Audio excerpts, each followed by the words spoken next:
How you guys doing today? Today I want to talk about something that in the credit world or in general you would think is common sense. And nothing against anybody who may not understand this, because if you're brand new to credit, it's not like we're taught it in school or anything along those lines. But ultimately, I want to give you 3 mistakes to avoid when cleaning up your credit. So stay tuned. My name is Jay, and welcome to Ask a Debt Collector, a subsidiary of Clear and Strategic. Now, I've been in the debt collection industry for over 15 years. I've done it all, from management to owning 2 debt collection agencies. For the past 10 years, I've been the go-to guy for friends and family for questions regarding debt and credit. And now I want to be that person for you. If you have any questions, put them down in the comment section. I promise I'll answer those questions. For those of you who are new to this channel, be sure to like and subscribe. Let's go. If you're new to this channel, be sure to like and subscribe if you like the information that I'm giving and that is being provided. Thank each and every one of you guys who have subscribed, liked, and commented on these videos. I'm getting a lot of positive feedback. And I'm answering questions, small questions and so forth, with regards to questions about credit and debt. And hopefully it has helped you tremendously. I want to talk about 3 steps to avoid when cleaning your credit. These are sort of kind of common sense things, but I want you to understand it. The number one thing that I want you to avoid when cleaning your credit, mistakes to avoid, is credit education. Now, I'm not telling you to go pay for something, right? Those of you who have clicked on this video, this education, this is part of the education process. Now, with YouTube being as big as it is, whatever step that you are in with regards to cleaning up your credit, you can type in a search in YouTube and find videos with regards to it. Yes, I know sometimes it will be a headache going through all the different people or gurus with regards to credit in general, but for the most part, as you're getting this education, a lot of times I always tell people, try and find people that you can find on YouTube that you can trust, or when you're Googling stuff, people that you can trust, right? And the only way you're going to find out if you can trust them is by listening to what it is that they're stating, looking at, obviously, comments and so forth of stuff that you see being reported. And then at that point in time, when you find somebody that you can, in fact, trust, then comes the investment aspect on yourself. The best investment you can do is your education and understanding. Now, we've been tricked, we've been bamboozled, and we've been hoodwinked with regards to paying for education as far as college goes.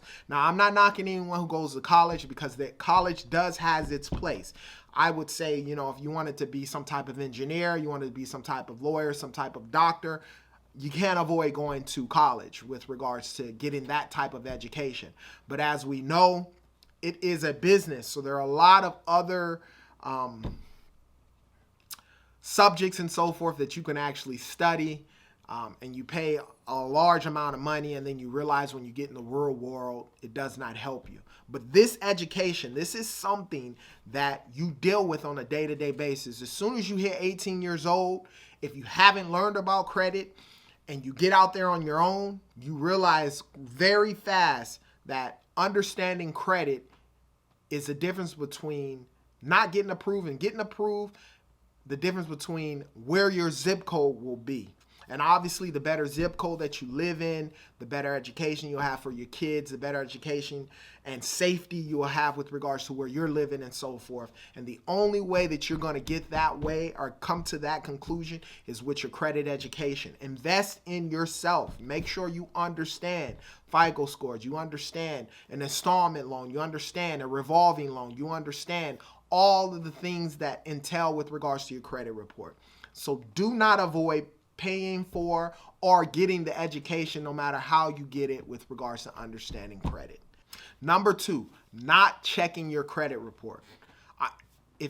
For all my followers here on YouTube, you know that I say your credit report is like your report card. I have to relate everything to school, because it's something that we start doing from a very young age, from preschool. all the way to the 12th grade, and then some of you guys through college, obviously 2 years to get your associate's degree, 4 years for your bachelor's degree, another 2 more years after that for a master's, and then I think another 2 years after that for your doctorate degree. School has always been that thing.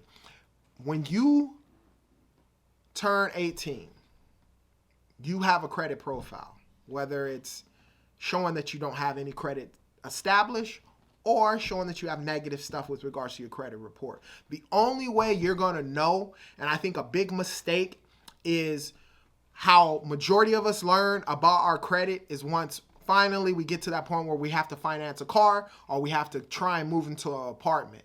And then you get denied. And then you wonder, what the heck? Why am I denied? You know? And then they tell you, oh, your credit's messed up.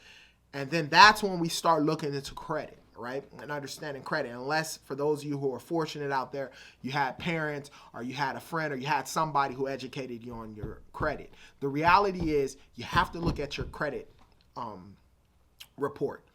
That's the only way to know what's on your credit report, because a lot of times there are a lot of inaccuracies on your credit report in general. You have to look at a copy of your credit report and you have to check it. And, you know, obviously there are a lot of free monitoring stuff out there, i.e. Experian. They'll give you through free credit report, the Experian. And then I always tell people, if you don't have the finances, go through Credit Karma. I know it gets a lot of flack, but ultimately you want to be able to check your credit. And Credit Karma, yes, it's a VantageScore, but the most important thing is you can see what derogatory accounts are on your credit report, whether it's on a FICA or on Vantage. The derogatory accounts will still show up on there, and then you can start understanding what to do as far as getting rid of that stuff and what to do with regards to that. So that's the second thing you want to not avoid. Don't be the person who don't understand anything about credit and never pull a copy of your credit report. You should have a copy of your credit report, and you should be checking your report at least every 30 days. And if you do it through those two sites that I stated before, you'll get an updated credit report every 30 days. I actually have both of those in my repertoire. And a lot of times with banks and so forth, once you get approved for credit cards and so forth, especially through credit unions, they'll give you a copy of your credit report for free every 30 days in that aspect as well. But you must check your credit. The third thing to avoid, the mistake to avoid, and this I state because it's something that I dealt with 10 years ago with regards to credit, is putting off credit repair. Don't procrastinate. All you have is time, right, with regards to the situation. The quicker you start fixing your credit, getting educated on your credit, checking your credit report, the sooner things will start getting better for you. I mean, for myself, like I've always told you guys, 2 years ago, me and my wife, we were in the 5s. Now we're both, I'm in 800 club. My wife's in a high 7s, and some of her credit reports show the 800 club. I wish that I would have started this longer before. We have over $150,000 in personal credit cards with zero utilization with regards to those cards. If an emergency pops up, an investment opportunity happens, I have the credit to be able to actually not miss that opportunity. If I would have learned this beforehand, 5-10 years beforehand, today I would be even in a better situation. I know that you guys there sitting here looking at this video, thinking about cleaning up your credit, thinking about what steps to do and how to do it, because it can become very, very confusing. Allow us to help you out. Down below is a 20-minute free consultation with regards to your credit repair. You'll have a 20-minute consultation with me. I'll get a bird's eye view of where you're at, what's going on, and what is the best steps that you should take with regards to cleaning up your credit, whether it's you're hiring us to ask for a credit repair, or maybe you're getting one of our digital products for education with regards to helping you get to the next level. Remember this, you deserve to be approved for the credit you want and need. Allow us to help you out with that. If you have any questions about credit or debt, put them down in the comment section. I promise I'll answer those questions, and as I always state, you